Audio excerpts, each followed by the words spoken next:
Décidément, les éléments se déchaînent et c'est à nouveau un bilan catastrophe qui fait la une de l'actualité. Plusieurs milliers de personnes ont perdu la vie dans des inondations en Libye, dans l'est du pays. Pas de chiffres précis pour l'heure. Il est question de 2000 à 5000 morts au moins, sans compter les disparus. Isabelle Husson et Pascal Bustamante. Les surfaces touchées sont impressionnantes. Depuis dimanche soir, dans l'est de la Libye, un déluge semble avoir balayé la ville de Derna et ses environs. Les opérations de secours se poursuivent et le bilan ne cesse d'évoluer. The death toll is huge. It might reach 2000s really, but we don't have a definite number right now. Maybe later today or maximum by early morning tomorrow, we'll have definite numbers that will be ready to share.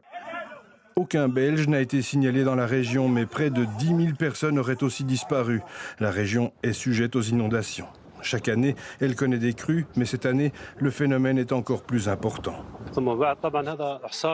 Il s'agit d'une forte tempête et d'une inondation qui a complètement détruit cette zone d'Al-Beida. Cette école était une structure complète. L'inondation l'a détruite, ainsi que toute la ville. Les gens ont perdu leurs biens et leurs voitures. Ces images dans la montagne montrent ce qui reste d'un barrage.